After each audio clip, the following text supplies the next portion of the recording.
Hey, what's up, guys? You're listening to the It Takes a Village podcast. I'm Ashley, your host.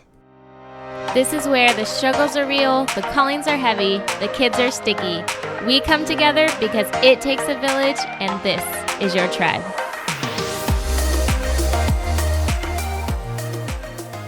Hey, friends. I'm so excited you're here. I'm coming at you sleep deprived, tired. Wait, those are the two same things. But no, for real, I'm coming at you tired, hungry. Actually, I just quickly scarfed down a sandwich so I can hurry up and take a nap because today's episode is about sleep.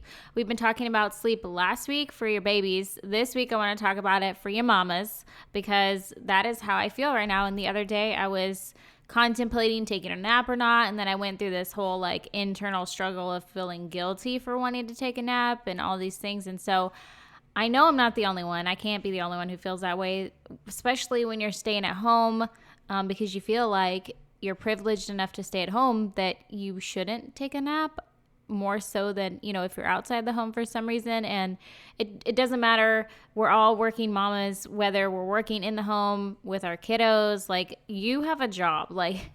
We just have different jobs. We just have different places of being and surviving and functioning. And we're all just trying to do our best, but we're all really freaking tired. But first, I want to shout out to you guys because this podcast, our podcast, It Takes a Village, has been on the top charts for the past week. And I am so excited because that means that all these awesome women that I've asked on that have taken their time to record with me, meet with me, and share their most vulnerable stories, share their tips. They're professionals, so they're maybe sharing their expertise in something. They're getting heard by moms who need to hear them, not because we need to buy their things or whatever, but because honest to goodness, we need to hear some of these things, and it's so helpful to each of us. I know I get so much from doing this podcast personally because I'm benefiting, because I'm talking to these people and they're pouring into my life. And I hope they're doing that for you guys. And so thank you guys for sharing it because obviously you guys are doing that. And if there are things that I need to talk about, let me know because I want to put more stuff out that's actually helping you instead of me guessing what you need and it not being helpful to you. So anyways, let's get back to the topic of sleep so I can get some. It is super important because it's a biological need. That's a fact that we need sleep. Your body is constantly breaking down during the day. We're burning calories. We are our body is that's just a natural function of our body for it to function do all day long. And then at night, that's when your body knows that that's a healing time. That's time to regenerate. It's time to build itself back up. And so if we are lacking in that area, our body can't do that. And so we all know we have babies, we have kids. The thought of having uninterrupted sleep for most of us is a laughable thought, right? It's impossible right now. My newborn wakes up at 2 or 3 in the morning, and then he wakes up again at 5 or 6 to eat. So that means that I already know I'm not going to get 6 to 8 hours uninterrupted sleep. What I'm here to tell you is not, hey, you need to get these amount of hours of sleep, but hey, knowing that you're sleeping like crap, you can prepare for that ahead of time because it's super important. Because I know that there are too many of us who feel the guilt, like I did the other day, to take a nap. We feel the guilt to turn off the lights early. We feel the guilt constantly, and we're comparing ourselves. This mom can function, and she only, she says that she's good on 5 hours of sleep. Gina, I don't care if that mom can function on 5 hours of sleep. Either A, she's lying, or B, she is this weird genetic superhuman who can function on little amounts of sleep, which is pretty much the percentage of that possibility is really, really low, or she lying. Okay. So you need to stop comparing yourself to her because you need to do what's best for you. I need to do what's best for me. And that's what I've told myself in this moment. And that's pretty much why I'm doing this episode, is to convince myself, to get myself out of that mindset that it's bad if I stop life, if I leave the pile of laundry on my bed to take a nap, because I need it, because I'm also nursing. So that means you're burning an extra 500 calories just by feeding your child. Nursing makes me tired, guys. And waking up makes me tired. Everything makes me tired, and I think that that's okay. And I think that there are seasons where we're going to feel less tired. There are going to be seasons where we feel more tired. So insufficient sleep does not give us more hours in the day. Pretending like if you wake up earlier, you'll be able to get more done. Like, you guys, we are less productive because we're so tired. Like, we might be giving us more hours in the day, but because we're so tired, we're low functioning. Our mood is down. Our focus is down. Not only that, but man, like, I just look bad. Like, it's bad when people are like, are you tired? Yeah, I am. Thanks for asking. So you need to get the amount of sleep that's right for you, whatever that looks like. And don't ask your neighbor. Don't ask, whoever. Just, when you're tired. Right now, I feel like I am in sleep debt. And so that is why I'm listening to my body and I'm saying, okay, after I'm done recording this, no matter what there's left to do on the table, it's going to wait till another day. Because if I put this off, if I put sleep off to another day, it becomes detrimental to my health, to my children's health, because then I'm driving. Like, right now I just feel sort of tired, right? But by the time car line happens, by the time dinner time happens, or whatever, I'm like very tired, and I don't want to doze off or feel that fighting, eyelid fight while I'm driving my kiddos home from school. So do what's right for you. Don't feel guilty about the season that you're in. Right now, I want to do all these things, and I'm planning, my schedule. I'm thinking about my schedule as I go back to my 9 to 5 in a month. And I'm thinking, I want to work out. Like, I want to fit that in. So that means in my mind, the only solution to that is to wake up earlier. But that's like suicide, because I already wake up. I'm already going to have to wake up early to assume that my kiddo, my newborn, will wake up and I'll have to nurse him. So that means that I'm stuck stationary nursing him before I can even get ready. So I have to account for that time. I'm already waking up early, because we have to drive and I have to get myself ready and pack lunches and whatnot. So waking up an extra 30 minutes earlier than that already to work out is insane in this season. So I have to give myself grace that that's just not my life right now. If I want to work out, I'm going to have to figure out another way to fit it in, whether that's at night, or at my office. Like, I do lunges in the hallway. Like, I am that mom that if I want to get it done, and that's how I am. I'm that person that if I'm going to get it done, I don't care if I embarrass myself, because I'm going to feel good about myself by doing this. And, who cares? So anyways, getting off the topic, but don't feel guilty about the season that you're in, and do what's right for yourself. We know that not having enough sleep is linked to lower mood, a higher chance of postpartum depression, mental health issues, weight gain, because when you're tired, you just naturally tend to gravitate towards like foods that are less nutritious, and we're snacking more. We feel more hungry when we're more tired. And, it just kind of snowballs into this negative thing of, well, now you're making more poor food choices. So then you're gaining weight. And then because you're making these poor food choices, now your immune system is going down. And like, that is also another symptom of lack of sleep. And then when you get sick, then you're tired and you don't feel good, and you're trying to take care of your family. Do you guys see like where I'm going here? How it just keeps building and building and building. So we don't, and we should not wear sleep deprivation as a patch of honor. For some reason, society of moms, like our motherhood society, has gotten into this thing where it's like boastful to say like, yeah, I only had 4 hours of sleep last night, and my kiddo woke up twice, and I did this and that, and today I have this and that and this and that and this and that to do. And I'm, I'm going to do it all. No. We shouldn't do that to each other. I don't even know that it's healthy for us to like do that to ourselves, much less talk about it, because then we make other women feel like they need to amount to that. And that's just not a healthy situation for anybody. We need to learn to say no, and we need to learn to put sleep as a priority for ourselves.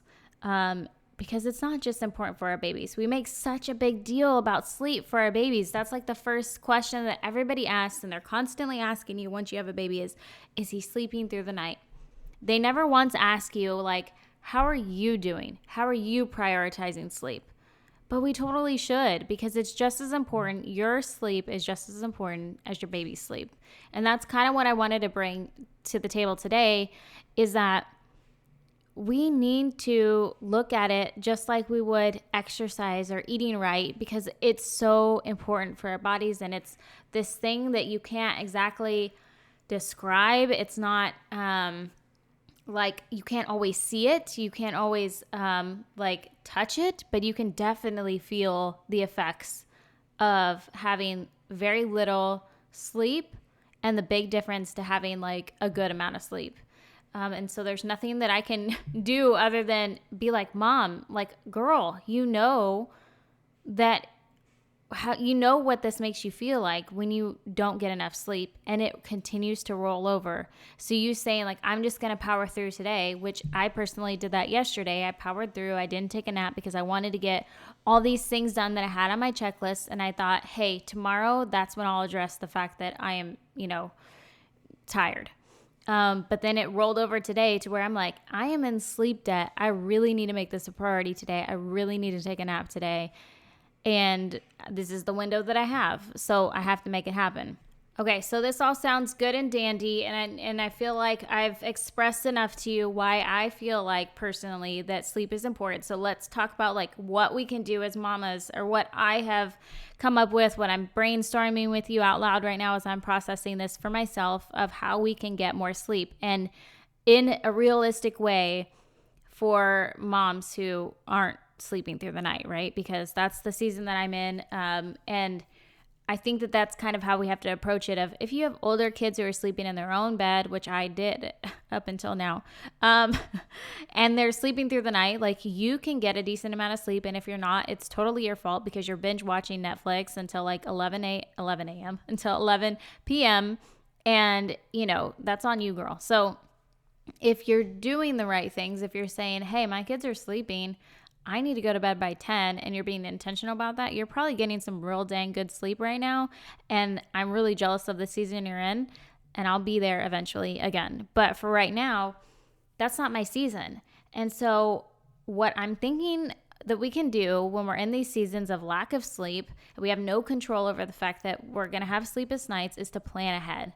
Like, your child, your children, that the nightly routine that typically goes down when everybody goes to sleep. So if I know that my kiddo is going to wake up to nurse at 2 a.m., 3 a.m., and then at 5, then I know, hey, when he goes down, when I put him down at 8, like, I probably should go down at 8 also, or at 9. And that's the season that I'm in. I don't need to watch a show. I think that in my mind, I've put it that this is my me time, but my me time is also giving myself sleep, even if it's boring. You know what I mean? Even if I want to watch a show, because tomorrow I'm not going to feel the effects of not watching that show, like mentally and emotionally and physically, but I am going to feel the effects of not getting the sleep. So the first thing we have to do is assess our sleep situation and plan accordingly, plan ahead. The next thing I think that I'm going to do is just be really mindful about when I'm getting into that sleep debt. I think that it's natural. It's totally fine that we're in these situations where we are nursing and we're going to be tired, or, I'm going to skip it like a nap, or I'm going to be able to not sleep in because I have a meeting at work, or have this or have that, or I have an event after school and it ran late, or, whatever. And know that, hey, I will have an extra time on this day or on the weekend. I'm going to plan out this time, and I'm going to make sure that my spouse knows on Saturday he is all hands on, because I'm going to sleep in. Also, asking for help, like, that reminds me of that, is that we need to, just as much as anything else, like, get over ourselves and ask for help, and admit to our spouses that we're tired. And I think that there's no shame in that. There's no shame in saying, like, I'm exhausted. I remember having this conversation with my husband of, like, I am exhausted. And it's just, like, literally from nursing. Like, I feel like sitting there nursing, my energy is just, like, going out with my milk. I don't know. Which sounds really weird to say out loud. But you know what I mean? Like, I'm just done. I mean, I am spent. And I think that it's okay to just, like, be like, I'm done for the day. Like, peace out. Because I think that they'll understand. And if they don't, then that's on them. Like, you need to take care of you. It's that tried and true saying that we all hate to hear everybody tell us, but you have to pour into yourself to be able to pour into others. And girl, we need sleep. Like, that is the main thing.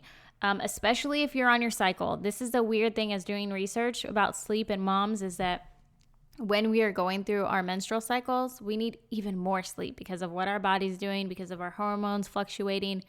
We need it, and it also helps our PMS, and everybody else needs that. Like, we need to be preventative in that way and helping out our family and our moods and our functioning in that way. So make sure you ask for help, whatever that looks like, whether it's having your mom come over, your friend, your neighbor, your sister. Like, I don't care. Like, it feels awkward to have somebody in your house maybe, and maybe it will be awkward the first time because it's new and you're sleeping, like, here, watch my kiddo while I sleep. It feels just awkward. But I think that if you do it again, like, even if you sleep crappy that one day, making it normal, like normalizing that situation. I could care less if I'm at my friend's house. I'm going to bring my infant, hang out with your infant, watch Netflix, or like I don't know, like I'd probably end up doing your dishes or something. Like, I could really honestly care less that you're sleeping in the other room and I'm in your house, because I would know, like, hey, we need that. Like, I need that. I wish somebody would do that for me. I have no problem doing that for somebody else. And I think that we just assume that it's going to be this weird situation, and we assume what our friend is going to think if we even ask them. And so I think we need to get over that and just ask whoever it is, whether it's our husband, our mothers, our friends, our neighbors, like a hired babysitter, and just know that, like, you're doing work. Like, you are giving all day long. Like, this is your form of payment to yourself, because if you don't, it affects everything. The next thing I would think of, like I said, I think I mentioned this earlier, is like making a bedtime routine for yourself. So no phones, like making sure you're off of it, because the screens, like, affect us. We've known that there's studies coming out, the blue light, but not only that, but like electronics just stimulate our brain. It's as if we're like working out our brain. We're like, yeah. And then as soon as we turn off the screen, we expect our brains to like shut down, and it doesn't work that way. It's kind of more of a process of, we need to calm it down. We probably need to brain dump, for those of you who, like, when you shut your eyes, all the things are running through your mind. So what I would do is, like, an hour before, put my phone in another room or put it away from me, or, out of reach anyways, on the other side of the room, and then brain dump all the things. So, like, take a piece of paper, like keep a notebook on your bedside and write down all the things that you're thinking at that moment, whether it's your to-do list, whether it's a random thought, whether it's something that you just came up with, an idea, a holiday thing or whatever, and get it all out, because then your brain will feel like it can relax. And then when you go to lay down, you actually will be able to, implementing candles if that's what makes you feel nice, a bath, setting your bedtime, knowing that, hey, in this season right now, I need to go to bed with my child, and he goes to bed at 8. Or if he goes to bed at 8, I at least need to go to bed by 9. No fuss about it. Like, hold that to yourself and be strict to yourself on that. Having an early bedtime, like, that's my life right now, guys. Like, I'm a grandma right now because I'm tired, and I'm going to wake up in 3 hours if I go to bed at like 12 or 11 or whatever.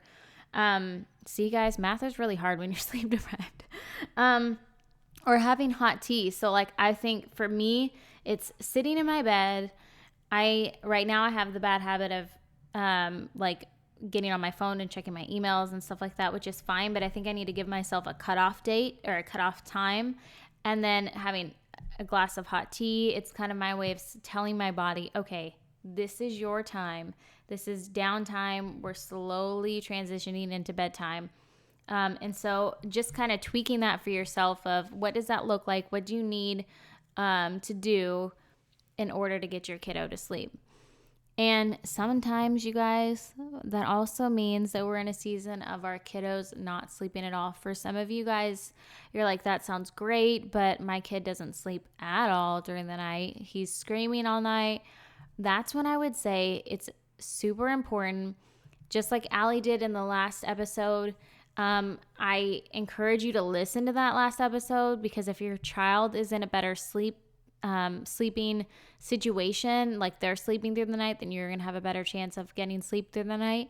And if you can't do it on your own, ask for help, you guys. There are people who are gifted, who are talented, and like want to teach you how to do this in your home. And they love pouring into women. Like when I had Allie here, and I mentioned this on the episode last week, I could totally tell that she was all in on she just lit up by helping.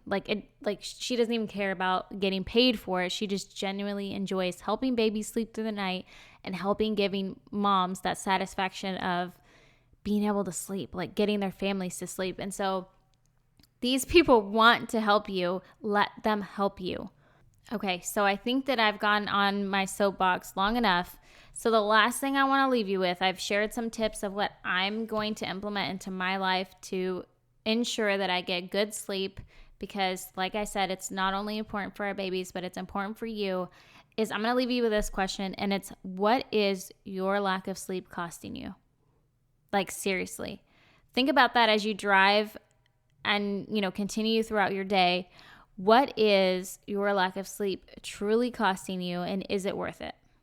I hope to have more episodes on different techniques for sleep, because not one technique is perfect for every family. And so I want to implement more episodes on sleeping for your kiddos, so that way you can pick and choose and kind of mold things to fit your life and what works best for you. So hopefully I'll have another episode on sleep for infants coming soon. I hope you enjoyed listening to this one. I really, really hope you really feel the importance of this, and how I hope that you do get a good night's rest tonight and many more nights in the future. I am out, you guys. I'm going to take a nap myself. I hope you have an awesome week. And thank you guys so much for sharing these episodes. You're awesome. You rock. And I will see you on the other side of the pillowcase, you guys. Good night.